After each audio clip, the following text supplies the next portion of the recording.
Hello everyone. I welcome you all to my channel on mechanical engineering concepts. Today we are going to start a lecture series on the entire subject that is fluid dynamics. So this class we will discuss about the introduction and basic concepts to fluid mechanics. So whatever we cover in today's class will be useful for understanding the forthcoming lectures, right? So without any delay and directly into the subject. To start with, that is the title, fluid dynamics, from where this title has come, right?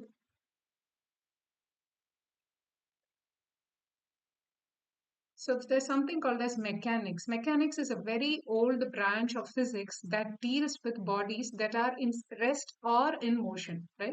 So that is called as mechanics, and this motion is being induced by some external forces. So this is called as mechanics. Mechanics are further classified into two types. One is the statics, another one is dynamics, right?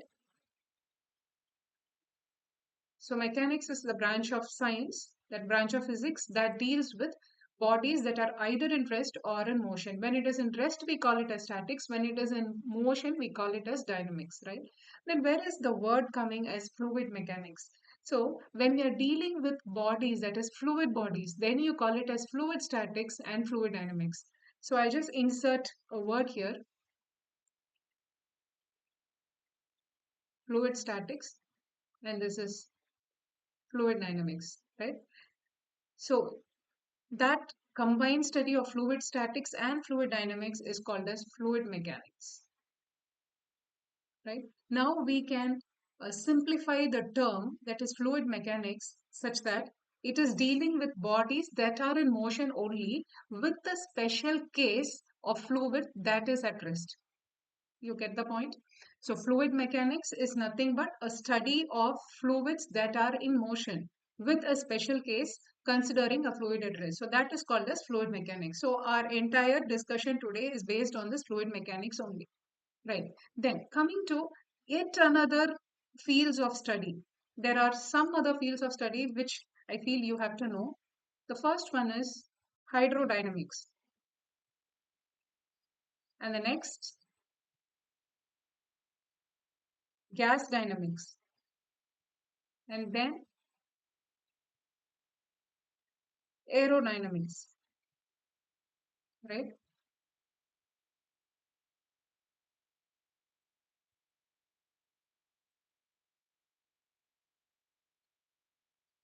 Yes, what are these? So hydrodynamics is going to deal with fluids that are assumed to be incompressible. So this is mainly for incompressible flows. So what is meant by incompressible? You cannot change the density. Density remains the same. Okay. The next is gas dynamics. This mainly deals with gases that are moving at high velocity.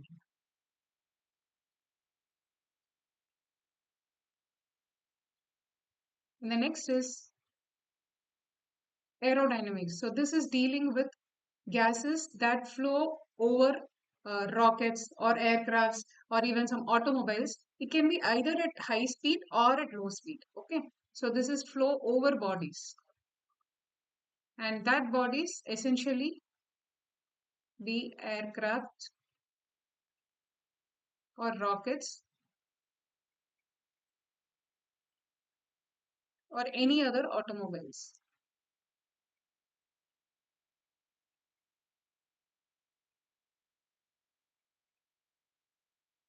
Right.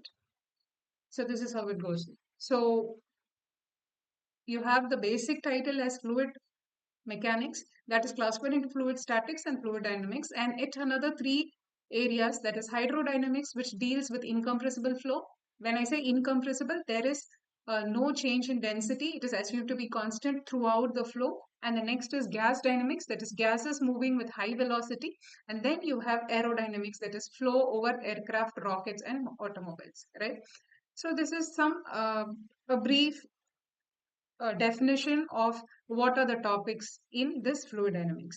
Next is to know what is meant by fluid.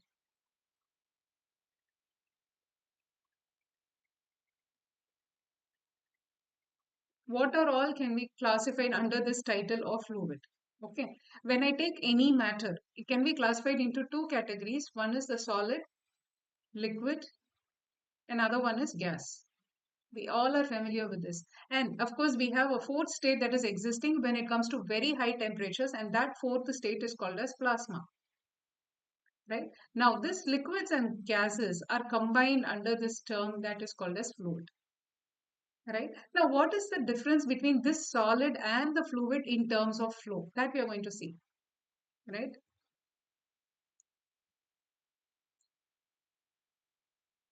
I'm taking a piece of rubber. I'm placing it between two plates. So these are the two plates. I'm placing one piece of rubber. Okay. Now I'm applying force on this top plate in such a way this plate is expected to move towards the right hand side direction, whereas this lower plate is stationary.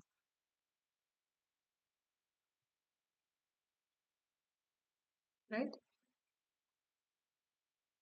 Now this plate is only moving and this plate is stationary, and here I have placed rubber which is capable of getting deformed, okay, due to some force acting on it.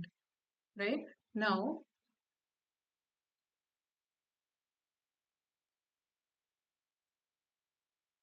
what happens is this rubber, which is initially in this position, after some time gets deformed,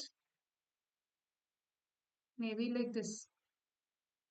Okay, so I can say that when I'm applying a force, there is some strain which is obtained. Okay, some strain is being realized by the solid. So I can say stress is directly proportional to strain. So this type of relation is being noticed in solids. So as I keep on applying the pressure, a strain will be realized and a point comes when it further doesn't get deformed. There is no deformation further.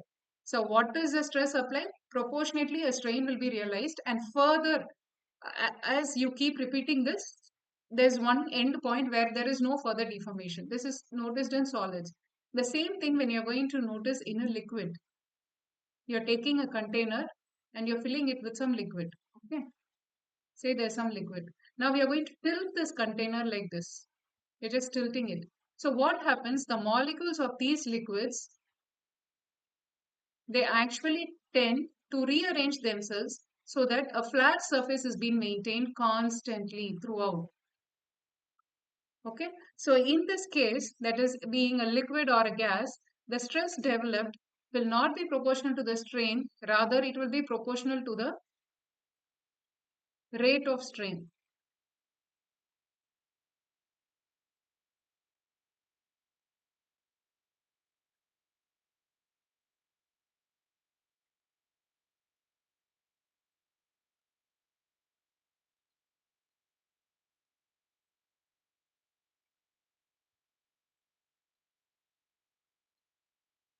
1 second.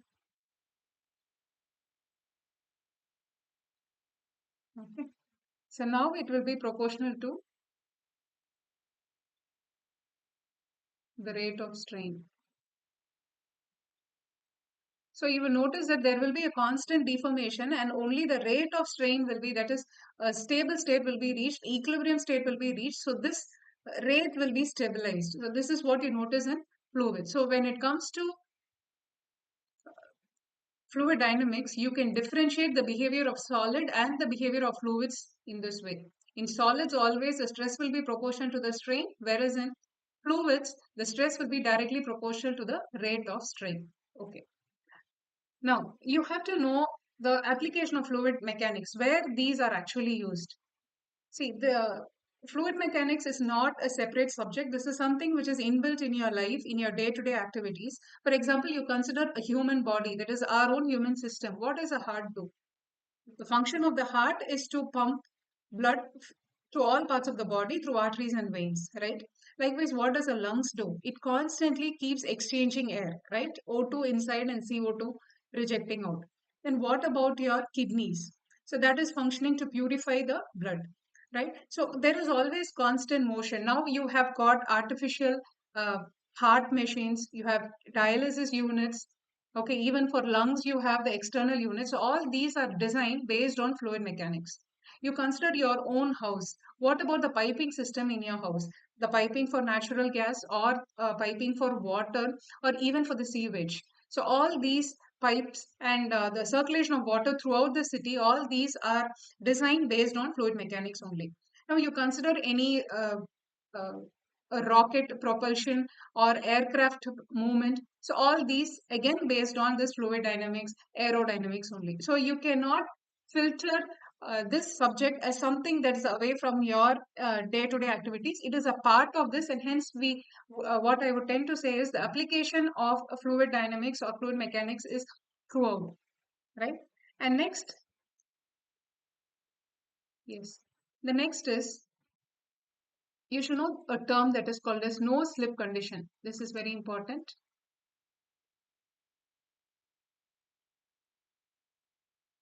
No slip condition. Suppose I'm taking a flat plate. Okay, this can be a flat plate or wire or something. Okay, and I'm allowing some fluid to pass over this flat plate. Let it have a velocity v. Okay, some uniform velocity I'm giving so that it is able to flow past this plate. Now what happens is, at this point, that is where the fluid comes in contact with the solid, you will find that there is zero velocity. Then, point away from this, there is slightly some velocity. Then again at some distance, some increased velocity. Then again some more, again some more. So constantly you can see that the velocity keeps increasing, right? So I'm joining this, right? So here what I'm trying to say is, at the point of contact of the fluid with the solid, you notice that the velocity is zero. And at the regions beyond, that is as per the fluid flows in different layers, you can see that there's some value of velocity that has been developed. Okay, so a property of the fluid that helps us to attain the zero velocity at the contact surface and varying values of velocity at different distances, that property is called as viscosity. That property is called as viscosity. There are many properties of the fluids that which we'll be discussing further, but the first and very important property is viscosity. And this point, right, where the fluid is actually having a zero velocity and it is completely sticking on the solid surface, that you call it as no slip condition. Understood? So no slip means there is no further movement there. It is constantly sticking to the solid surface and the velocity is zero. So this is called as no slip. And the property which is responsible for this zero velocity at the surface and different values. Why not the velocity here be same as the velocity here? Why not it is the same? That is because of the changes in the viscosity. Right? So this is called as no slip condition. Fine. The next that we are going to see today is the types of flow.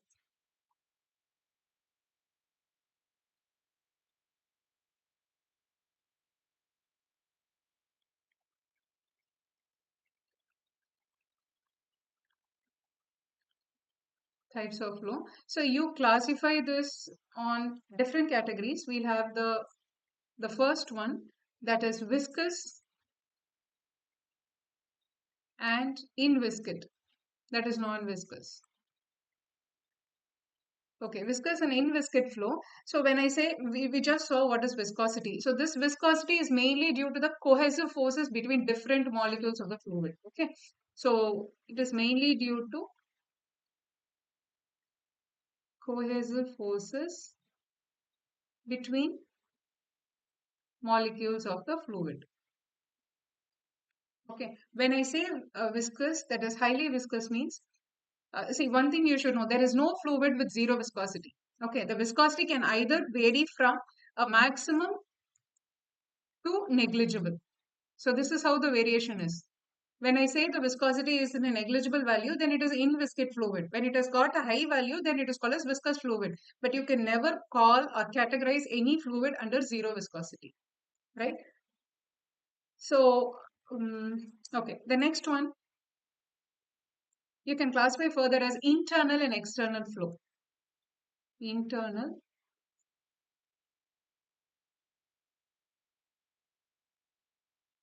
and external flow. So this is purely confined to the region where it is flowing. Suppose I'm taking a flat plate or wire and I'm allowing the fluid to pass. Then this is called as external flow. In case of internal flow, there is a pipe or some duct. Okay, you have your AC ducts and all, right? So if I'm allowing the fluid to pass like this, then this is called as internal flow. So internal and external. So this is confined to the space where it is flowing. The next you have as compressible and incompressible. So what is meant by compressible? This you would have studied in your thermodynamics. You will be well aware, but still, okay, we'll refresh. So when I say compressible, the density can be changed. So you take in a flow, the density keeps on changing. That is called as compressible. Whereas incompressible, you are not able to change the density of the fluid. Okay. So very clear examples of compressible are gases. So the density keeps changing in a flow, whereas incompressible are liquids, preferably water. So this is incompressible. Now, to be more clear, suppose I'm showing a change in pressure. Say I'm applying a pressure of 210.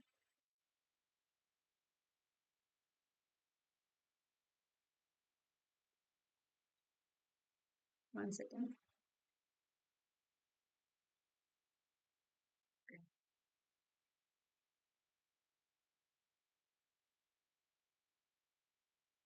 210 atmospheres. Only when this much high value of pressure is applied, I can see that the density changes by 1% of the initial value. 1% change I'm able to notice. Whereas in case of gases, if I'm applying a very small pressure, that is 0.01 atmosphere itself, then that case itself the density will change by one change. So imagine what is the pressure that I have to apply. So in this case, liquids and water, it is very difficult to change. That is why they are classified as incompressible. Whereas in gases, it is easier to change. So you classify them as compressible and incompressible. Got it? Okay. The next you have laminar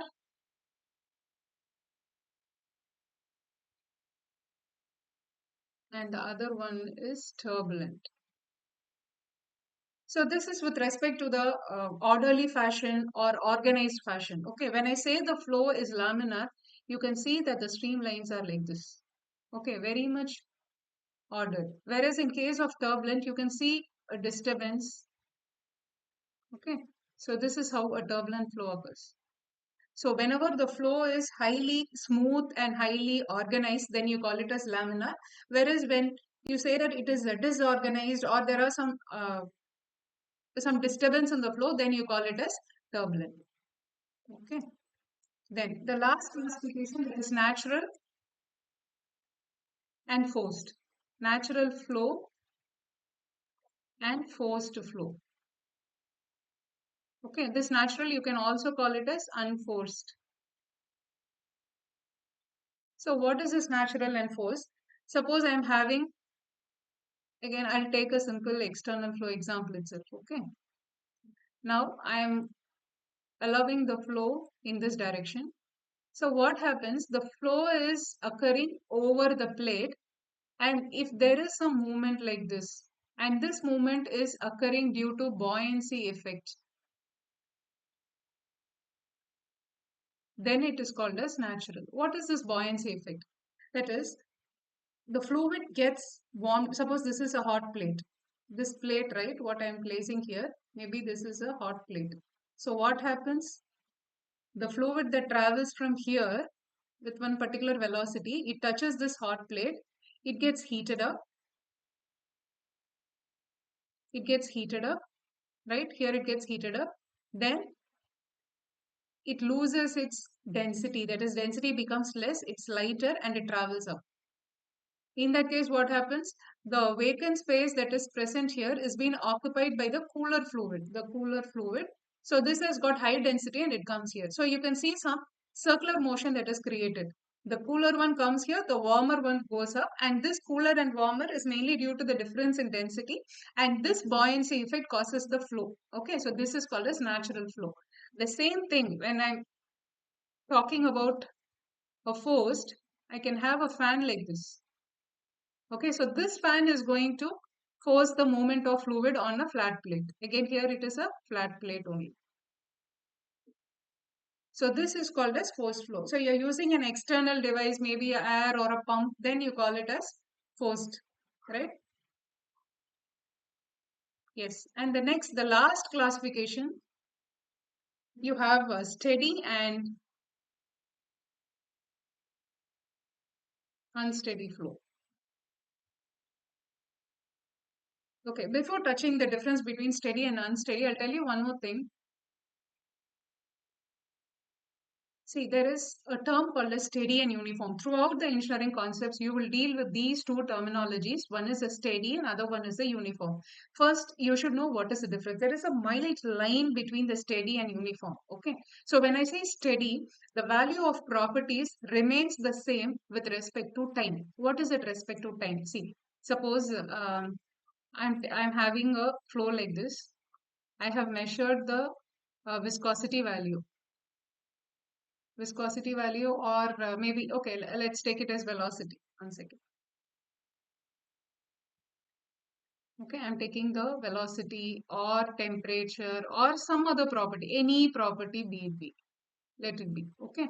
So I'm measuring the property of the fluid at say time equal to 2 seconds. Then after time t equal to 10 seconds, if I'm measuring, whatever value x I have got, the same value x only. This x represents the value of the property. Okay. The same value x only I'm getting. It is not varying. Likewise, after some time, say t equal to 30 second, at that time also I'm getting the value of the property as x only, right? So at any instant of time, the value that is measured remains the same. Then you call it as steady flow. Okay, what is uniform flow? Uniform flow is with respect to a location. You're taking a system like this. You're taking one particular system like this. You're measuring here, you're getting one property. Here you're measuring, and here you're measuring. At three instances, you can see the xy coordinates remains different, right? It is not the same. So at any value of x1, y1, or say this is x2, y2, this is x3, y3, and this is x1, y1. Okay, at any value of this coordinates, you measure a property and say the value of the property remains same, that is A. Then you call it as uniform flow. So this is the difference. So steady is always with respect to time, and uniform is always with respect to space. Okay. So now you understood what is steady. It is easy to understand unsteady. What is unsteady? There will be a variation of properties with respect to time. This is called as unsteady. Okay. Now you have two other terms which again you have to be clear. That is called as unsteady. Another one is transient. See, unsteady is variation of the properties with respect to time, but you cannot use it for transient. Normally, no, these two words are actually interchangeable. We normally use it in place of unsteady, we use transient. That is not correct. Okay. They are not synonymous at all. So what is transient? Transient is actually a change in the flow behavior. Okay. Suppose I'm starting a rocket engine. What happens? So pressure has to be developed and there will be a disturbances. The engine has to undergo so many changes. Only after that you will realize a steady state. So what are all the changes that is being realized till that steady condition has attained? Those changes you call it as transient. Understood? So transient are that is the time taken to have a phase, that is different phases or different process or different phenomena, unless the process is being stabilized. So that is called as transient. So that is something, some changes. Okay, you cannot call it as unsteady. It's a sequence of changes or a change in the flow behavior. So that is called as transient. Okay. So what I'm stopping with this now. So what we have discussed today, a brief capture. We have seen enough about the title, what are all the different classifications, and then we have discussed about solids, liquids, and gases. Liquids and gases are combinedly called as fluids. So we are going to talk about this fluids only throughout. So in terms of stress and strain, what is the difference between solids and liquid fluids that we have seen? Then there's something called as no-slip condition. So no-slip condition is the viscosity is a property which is essentially contributing to this no-slip. So it is a point where the fluid is at stationary or stagnant condition and it's sticking to the solid. Okay.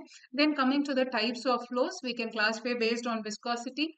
We can classify based on where it is flowing, that is which space it is confined to, and then based on the density variation. Next is based on the laminar or turbulent flow, and then whether it is occurring naturally or using some external device. Here I would like to say one example. You know the refrigerator, right? The simple refrigerator at home. You have different components, that is evaporator, compressor, condenser, and expansion valve. So flow through this might not occur naturally. So in that case, you have a forced flow. Okay. Then you have steady and unsteady. Variation is realized with respect to time, and it is not realized. Right. So this is all for you today.